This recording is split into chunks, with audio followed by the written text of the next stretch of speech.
وہ آپ کے سامنے تشریف لائیں اور اپنے خیالات عالیہ کا اظہار فرمائیں۔ آپ کی نگاہوں کے سامنے تشریف لاتے ہیں محترم جناب حافظ شیر محمد الازہری حفظہ اللہ تعالی۔ ان سے میں گزارش کرتا ہوں کہ وہ آئیں اور آپ کے سامنے خطاب فرمائیں۔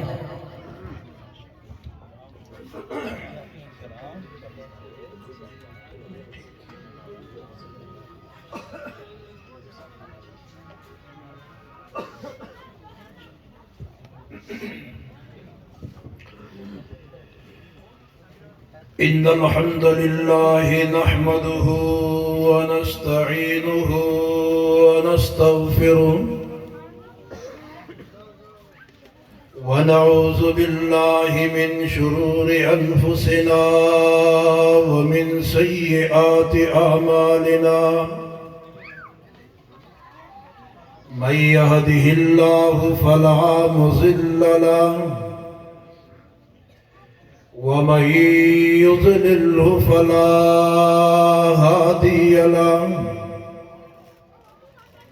وأشهد أن لا إله إلا الله وحده لا شريك له وأشهد أن محمدا عبده ورسوله أما بعد فإن خير الحديث كتاب الله وخير الهدي هدي محمد صلى الله عليه وسلم وشر الأمور محدثاتها وكل محدثة بدعة وكل بدعة ضلالة وكل ضلالة في النار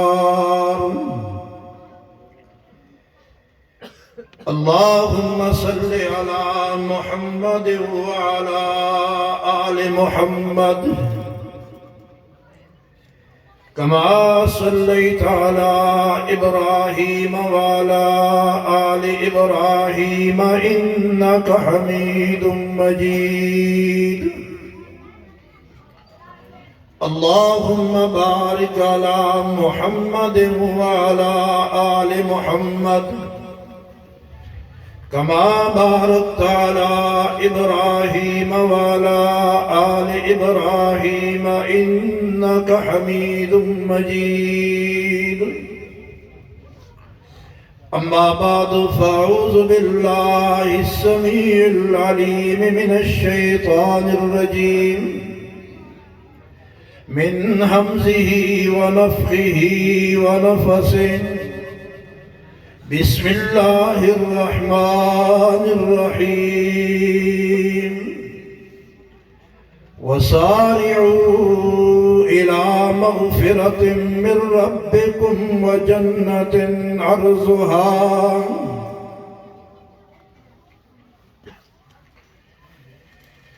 ہر قسم کی تعریفات اللہ وحدہ لا شریک کے لیے جو ہمارا خالق مالک رازق ہے۔ لاکھوں کروڑوں درود و سلام ہو اس ہستی اقدس مقدس پر جن کا نامی نامی اسم گرامی محمد کریم صلی اللہ علیہ وعلا آلہ واصحابہ وبارک وسلم ہے۔ وہ ذات مقدسہ مبارکہ مطہرہ اللہ رب العزت نے جنہیں رحمتی کائنات بنا کر بھیجا، آپ اہل کائنات کے لیے ہدایت اور رہنمائی کا بندوبست فرمایا۔ معزز سامعین کرام،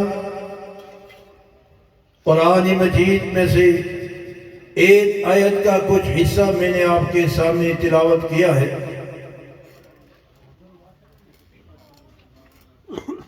اس آیت کی روشنی میں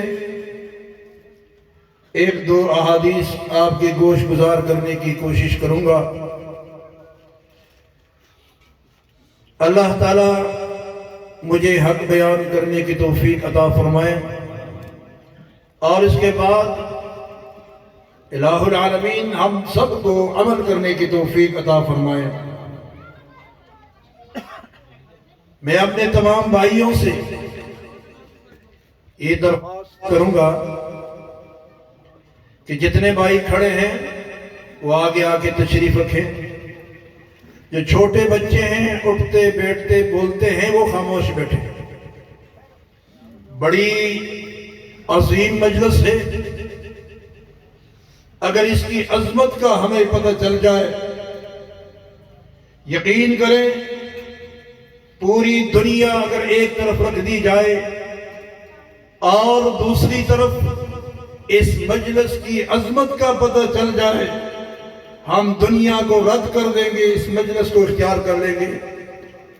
لیکن بدقسمتی یہ ہے کہ ہم نے اس کو سمجھا ہی نہیں۔ یہ بڑی عظیم مجلس ہے۔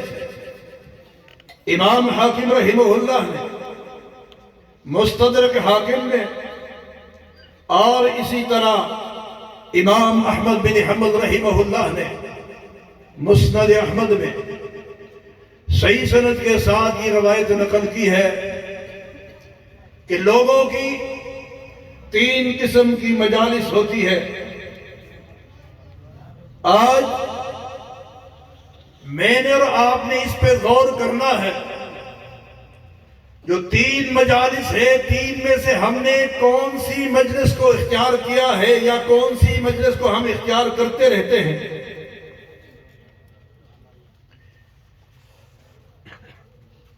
نبی علیہ السلام نے فرمایا مجلس کا ایک شخص وہ ہے جو خاموش بیٹھا رہتا ہے، اس کی خاموشی کی وجہ سے کسی کو نقصان نہیں ہوتا، نہ وہ کسی کو نقصان دیتا ہے۔ دوسری مجلس وہ شخص جو وہ اس مجلس کو اختیار کرتا ہے جس مجلس میں قرآن کا ذکر ہو، حدیث کا ذکر ہو، درس و تدریس ہو، وعظ اور نصیحت ہو۔ تیسرا آدمی جو وہ ان 3 دونوں سے الگ ہے، یا تو خود غیبت کرتا ہے یا غیبت والوں میں شامل ہوتا ہے، یا خود گالیاں دیتا ہے یا گالیاں والوں میں شامل ہوتا ہے۔ آئیے ذرا غور کیجئے، دن بھی گزرتا ہے، رات بھی گزر جاتی ہے، لوگوں کے ساتھ اٹھنا بیٹھنا، ظاہر ہے ہم انسان ہیں، ہمارا ہوتا رہتا ہے، لیکن کبھی ہم نے اپنی اس مجلس میں کیا غور کیا ہے؟ جو آج سارا دن گزرا، میرا معاملات کن لوگوں کے ساتھ رہے، کس انداز میں رہے؟ اگر خیر کی بات ہم کرتے رہے، خیر کی بات ہم سنتے رہے، تو یقین کرے کہ وہ بندہ بڑا خوش نصیب ہے، اللہ کے ہاں بڑا قریب ہے۔ اگر کوئی شخص خاموشی اختیار کرتا ہے، کسی کو نقصان نہیں دیتا، اس نے بھی کامیابی حاصل کر لی۔ لیکن سب سے جو نقصان والی بات ہے وہ یہ ہے کہ ایسی مجلسوں کو اختیار کرتا ہے جہاں میں جس مجلس میں شریعت کو پامال کیا جائے، غیبت ہو، گالی گلوچ ہو، جھوٹ ہو، لڑائی ہو، جھگڑے ہو۔ اگر ایسی مجلس ہے تو یاد رکھیں یہ بندہ خسارے میں ہے، نقصان میں ہے۔ میں اپنے نوجوان بھائیوں سے یہ درخواست کرتا ہوں کہ ذرا غور کیجئے۔ سیدنا عمر بن خطاب رضی اللہ تعالیٰ عنہ نے ایک دفعہ اپنے ساتھیوں سے پوچھا، کیا تم نے جنابی محمد الرسول اللہ صلی اللہ علیہ وسلم سے فتنوں کے بارے میں کچھ سنا ہے؟ بیٹھنے والے صحابہ جتنے بھی تھے عرض کرنے لگے، ہاں جی ہاں امیر المومنین، ہم نے سنا ہے۔ کیا سنا ہے؟ ذرا وضاحت کیجئے۔ ہر ایک نے اپنا اپنا رائے پیش کر دیا۔ سیدنا عمر بن خطاب فرماتے ہیں رضی اللہ تعالیٰ عنہ، نہیں میں ان کے بارے میں نہیں پوچھتا، میں وہ پوچھنا چاہتا ہوں جو فتنے سمندر میں جس طرح پانی موج مار کے باہر نکلتا ہے، جوش مار کے نکلتا ہے، میں اس کے بارے میں پوچھتا ہوں۔ کیا کسی نے اس طرح فتنے کے بارے میں کچھ سنا ہے؟ سیدنا حذیفہ رضی اللہ تعالی عنہ عرض کرتے ہیں امیر المومنین میں نے سنا ہے۔ کیا سنا ہے آپ نے بتائیے؟ فرمایا نبی علیہ السلام نے فرمایا کہ ایسے فتنے آئیں گے، لوگ ایسے فتنوں میں مبتلا ہوں گے جس طرح کوئی بوری کے جو تار یہ داغے ہیں، جس طرح یہ دری ہے اس کے جو یہ داغے ہیں ایک دوسرے کے اندر، یہ فتنے لوگوں کے دلوں پہ اس طرح اثر انداز ہوں گے۔ آج اگر آپ غور کریں اس فتنے سے کوئی نوجوان باہر نہیں، دعا کریں اللہ ہمیں بھی ہمارے نسلوں کو بھی اس فتنوں سے محفوظ فرمائے۔ زمینی فتنے اور کچھ ظاہری فتنے، کچھ فتنے ایسے ہیں جنہوں نے مسلمانوں کو اس بات پہ ولغرایا کہ انہوں نے کہا جیسے بھی آئے اس کو پار کر دو تمہیں جنت مل جائے گی۔ میرے دوستو ایسے لوگ جنت والے نہیں، یہ فتنوں کے شکار ہیں جو مساجد میں فتنے ڈالے، کالجوں میں فتنے ڈالے، دھماکوں کی شکل میں، لڑائیوں کی شکل میں، قتل کی شکل میں۔ اگر ایسے فتنے بھی آپ کو نظر آئے تو اپنے آپ کو بچا کے رکھیے، ایسے لوگوں سے ہوشیار رہیے جنہوں نے اسلام کی بنیاد پر پاکستان ہو یا پاکستان کے باہر ممالک ہو، انہوں نے فتنے ڈالنے کی کوشش کی ہے۔ یاد رکھیے ایسے لوگ، ان کا قرآن کے ساتھ کوئی تعلق نہیں، احادیث کے ساتھ کوئی تعلق نہیں۔ دوسرا فتنہ جو میرے اور آپ کے گھروں میں موجود ہے، آپ یوں سمجھے جس طرح سمندر اذان ہو جائے تو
دوسرا فتنہ وہ میرے اور آپ کے گھروں میں موجود ہے، ہر نوجوان کے ہاتھوں میں موجود ہے۔ یہ ایسا فتنہ ہے کہ بچہ نماز چھوڑ دیتا ہے، ایسا فتنہ ساری رات وہ موبائل کے مختلف مسائل میں مشغول رہتا ہے، اس کو نماز کی فکر نہیں، اذکار کی فکر نہیں، تلاوت کی فکر نہیں، فجر کی نماز کی فکر نہیں، عشاء کی نماز کی فکر نہیں۔ کیا خیال ہے یہ کوئی فتنہ نہیں؟ نماز چھوڑ دیا، کوئی پرواہ نہیں، باپ کا احترام ختم، ماں کا احترام ختم، بہن کا احترام ختم، بھائی کا احترام ختم۔ ابھی آپ نے دیکھ لیا ہوگا چند دن کے بعد ہے، 4-5 دن پہلے کی بات ہے، 16 سال کا بیٹا اٹھا ہے، باپ کو قتل کر دیا، ماں زخمی ہے۔ سوشل میڈیا پہ آپ نے دیکھا ہوگا گیم کی وجہ سے اس فتنے میں مبتلا ہوا، کہ اس نے باپ کی عزت کو پامال کر دیا، باپ کو باپ ہی نہیں جانا، ماں کو ماں ہی نہیں جانا کہ ماں ہے. کیا وجہ ہے؟ اس پہ غور کیجئے میرے بھائیوں. گھروں پہ نظر رکھیے، بچوں پہ نظر رکھیے، اور اپنے آپ کو سمیٹیے کہ کہیں ہم خود تو اس معاملات میں کہیں مبتلا نہیں ہے. کھیلتے کھیلتے، ڈرامے دیکھتے دیکھتے نماز چلی جائے کوئی پرواہ نہیں. یہ بھی بہت بڑا فتنہ ہے. بچیے اس فتنے سے اور ایسے مجالس کا انتخاب کیجئے. نیک لوگوں کی طرف ہو جائیے، مساجد کی طرف ہو جائیے، مدارس کی طرف. ورنہ ایسے فتنے اٹھے ہیں کہ لوگ مدارس سے نوجوانوں کے ذہن کو خراب کرنے والے نہیں. جب تک آپ قرآن سے جڑے نہ ہو، جب تک آپ علماء سے جڑے نہ ہو، تو آپ اس فتنے سے بچ نہیں سکتے. ان فتنوں سے بچنے کا ایک ہی راستہ ہے، آپ قرآن کو سینے سے لگائے، احادیث کو سینے سے لگائے، دینی مراکز کو انتخاب کیجئے. اللہ کی قسم ہے آپ کو خوشی محسوس ہوگی رات سکون سے، دن سکون سے. جب میرے اور آپ کا سکون برباد ہوا تو یہ وجہ ہے. جنابی محمد رسول اللہ صلی اللہ علیہ وسلم نے فرمایا کہ اگر ایک شخص 4 غلام کو آزاد کر دیں. کتنے غلاموں کو؟ 4 غلاموں کو آزاد کر دیں. اس کے نسبت میں اس بندے کو زیادہ پسند کرتا ہوں جو بندہ جا کے کسی قرآن کے درس میں بیٹھ جائے، حدیث کے درس میں بیٹھ جائے، واعظ و نصیحت سنے، اپنی زندگی میں تبدیلیاں لائے، اپنے کردار اور چال چلن میں تبدیلی لائے. اور آپ کو پتہ ہے کہ ایک غلام آزاد کرنے کا کیا ہی اجر ہے. صحیح مسلم کی روایت ہے، نبی علیہ السلام نے فرمایا کہ ایک آدمی کسی ایک غلام کو آزاد کرتا ہے، اس کے بدلے میں میرا اللہ اس کے ہر جوڑ کو جہنم سے آزاد کر دیتا ہے. اتنی بڑی عظمت، اتنا بڑا شان کیوں ملتا ہے؟ ایسے مجالس کی وجہ سے. اس لیے بڑے غور سے، سنجیدگی سے ایسے مجالس کا انتخاب کیجئے. انشاءاللہ اس میں آپ کو خیر ملے گا، اس میں آپ کو عزت ملے گی. اور یقین کرے دنیا اعتبار سے عزت کی طرف نہ جائیے. اصل عزت تو یہ ہے کہ دین کی وجہ سے لوگوں کے دلوں میں میرا رب ڈال دے. دولت کی وجہ سے عزت نہیں ملتی، پلاٹوں کی وجہ سے عزت نہیں ملتی. شان اگر ملتا ہے تو قرآن کے ساتھ جڑنے کے ساتھ، احادیث کے ساتھ جڑنے کے ساتھ. ورنہ آپ دیکھیں صحیح مسلم کی حدیث ہے، جنابی محمد رسول اللہ صلی اللہ علیہ وسلم کے سامنے ایک خاتون کا ذکر ہوتا ہے. جی یا رسول اللہ، تہجد کا بڑا اہتمام کرتی ہے، روزوں کا بھی بڑا اہتمام کرتی ہے، قرآن پڑھنے کا بھی بڑا اہتمام. لیکن اس کے اندر جو نقص ہے وہ یہ ہے کہ کوئی بندہ اس سے محفوظ نہیں، کوئی پڑوسی اس سے محفوظ نہیں، کوئی اپنا اس سے محفوظ نہیں، کوئی بیگانہ اس سے محفوظ نہیں. جنابی محمد رسول اللہ صلی اللہ علیہ وسلم نے فرمایا کہ ایسا بندہ جنت میں داخل نہیں ہو سکتا، یہ بندہ جہنمی ہے. مرد ہو تب، عورت ہو تب. نبی علیہ السلام کے سامنے دوسرے بندے کا ذکر ہوتا ہے. جی یا رسول اللہ، صرف فرض نماز کا اہتمام، جو فرض روزے ہیں اس کا اہتمام، لیکن اس کا کردار، اس کے مجالس، اس کا اٹھنا بیٹھنا، اس کا چال چلن ایسا ہے کہ ہر بندہ اس سے خوش ہے. نبی علیہ السلام نے فرمایا کہ یہ بندہ جنتی ہے. کبھی ہم نے غور کیا ہے؟ چاچا ناراض ہے، پھوپھی ناراض ہے، خالہ ناراض ہے، رشتہ دار ناراض ہے، اپنا ناراض ہے، پڑوسی ناراض ہے، ہم اپنی مستی میں مست ہیں. کبھی اس پہ غور ہی نہیں کیا. کبھی غور تو کیجئے کہ کیوں لوگ مجھ سے ناراض ہیں، وجہ کیا ہے؟ نہیں میرے دوستو، جب آپ ایسے مجلسوں کا انتخاب کریں گے تو انشاءاللہ تعالی آپ کو ایسے باتیں مل جائے گی کہ آپ کا دل نرم ہو جائے گا۔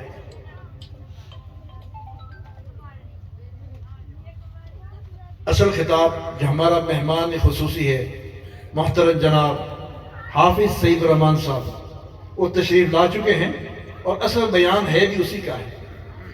ہم نے جو 10-15 منٹ لگائے ہیں، ویسے حاضری لگائی ہیں آپ کے سامنے، اور یقین کرے دل بڑا خوش ہوا، بڑا مزہ ہے آپ لوگوں کو دیکھ کے، بیٹھنا اٹھنا کرسیوں پہ بڑا توجہ کے ساتھ۔ جو اصل خطاب ہے وہ حافظ سعید الرحمان صاحب کا ہے، انشاءاللہ تعالیٰ ان کا خطاب ابھی ہونے والا ہے۔ تو دل کی کھڑکیوں کو بھی کھولیے اور دماغ کی کھڑکیوں کو بھی کھولیے۔ جتنے باتیں انشاءاللہ قرآن اور احادیث کی روشنی میں ہوگی، نوٹ کیجئے اور پھر ان کو ساتھ لے کے چلیے، اور پھر خود اس محاسبہ کیجئے۔ اگر میں آج کسی بھائی کو کہتا ہوں کہ آپ کے اندر یہ خامی ہے، آپ کے اندر یہ غلطی ہے، آپ کے اندر یہ کمزوری ہے، تو یقین کرے وہ ناراض ہو جائے گا، کہے گا یار دیکھو میرے اوپر اعتراض کر دیا ہے، پوری مجلس نے مجھے ہی دیکھا تھا، کوئی پردہ ہی نہیں ڈالا۔ لیکن جس وقت میں خود اپنا محاسبہ کروں کہ یار سارا دن میرا آج کیسا گزرا ہے، کہیں گالی گلوچ میں تو نہیں، کہیں غیبت میں تو نہیں، کہیں نشے میں تو نہیں، کہیں جوئے میں تو نہیں، کہیں گالی گلوچ میں تو نہیں گزرا۔ جب آپ اپنا محاسبہ اپنے ساتھ کریں گے تو انشاءاللہ فیصلہ بہت آسان ہوگا، زندگی میں بڑی آسانی آئے گی، تبدیلی آئے گی انشاءاللہ۔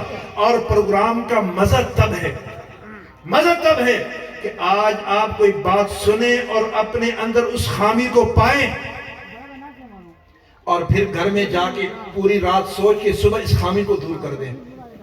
مزہ تب ہے، تب مزہ آئے گا کہ یار باقی میں نے رات کو پروگرام سنا ہے، اس پہ نہیں کہ یار بڑا مزہ آیا، نہیں مزہ نہیں آیا، سنا میرے اندر یہ خامی تھی، اب میں نے اس خامی کو دور کرنا ہے۔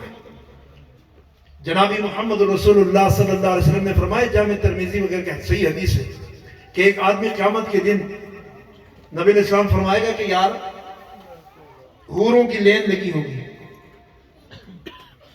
نبی علیہ السلام فرمائے کہ اس کو حکم ہوگا کہ یہاں سے آپ کو جو پسند ہے نا اس حور کو نکال دیں، اس لین میں سے جو آپ کو پسند ہے اس کو نکال دیں۔ جو حور اس کو پسند آئے گی وہ اس پہ ہاتھ رکھے گا، حور باہر نکال دے گا صف سے۔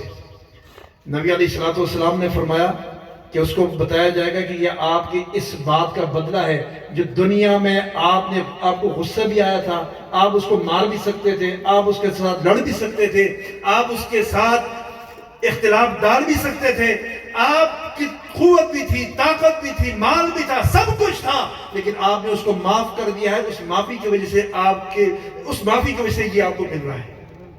کیا خیال ہے؟ بندہ جنت میں داخل ہو جائے اور وہاں اپنی مرضی